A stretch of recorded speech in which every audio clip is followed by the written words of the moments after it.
Hi, I'm Laura Flanders of The Laura Flanders Show. Watch every week on Free Speech TV, Link TV, YouTube, or if you're in New York, CUNY TV. Prefer to listen? Subscribe to the free podcast at lauraflanders.org. I end every week with a commentary. I call it the F word. Here's this week's. I was feeling better before I started this. How much better? 2, 3, 4, 500 times better? It's hard to say. Numbers are blurring in my mind. 6 is a number I'm clear about. Come Sunday, 6 is the number of weeks I will have spent in this place. 2, the number of people in my household. 2, the number of people I know personally who have died from COVID-19.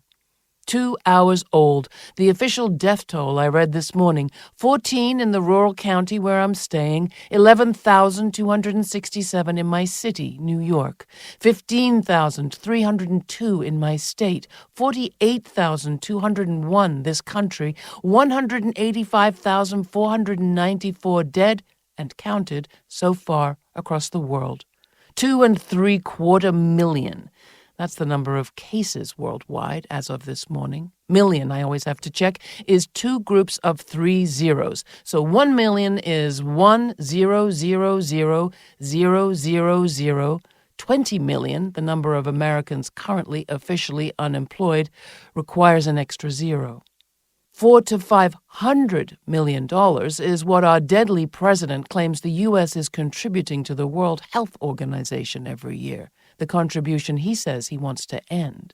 For reference, $300 million is what Mr. Trump owes Deutsche Bank on loans connected to the Trump Organization's failing Washington hotel, the same hotel for which the Trump Organization has applied to the Trump administration for relief.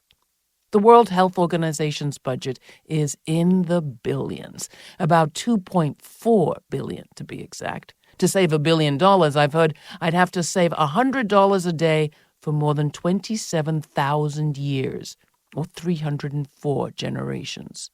$2.4 billion is a lot. It's even more than the U.S. Department of Homeland Security will spend on the president's idiotic border wall this year, $2 billion, and a good deal less than that same sick project will also receive from the Department of Defense this year, $3.8. 10 times $2.4 billion is what Amazon CEO Jeff Bezos has made so far this year. Want to pay the WHO to fight pandemics and poverty around the world for a decade? One man called Jeff could do it today and still be worth $114.5 billion as he was at the end of last year.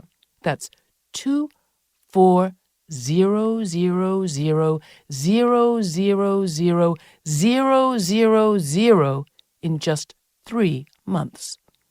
Which takes me back to 3, the number of weeks before she died that we saw our friend.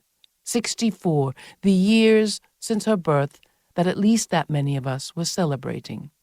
0, the number of ways to measure the volume or touch of a life or its absence. Numb, that's what all these numbers tend to make us.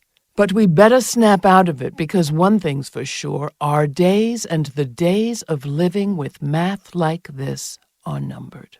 To hear my conversation with Hamid Khan of the Stop LAPD Spying Coalition about contact tracing and the surveillance state, or to watch my interview with filmmaker Sue Friedrich about the underappreciated women of film editing, go to lauraflanders.org. And thanks.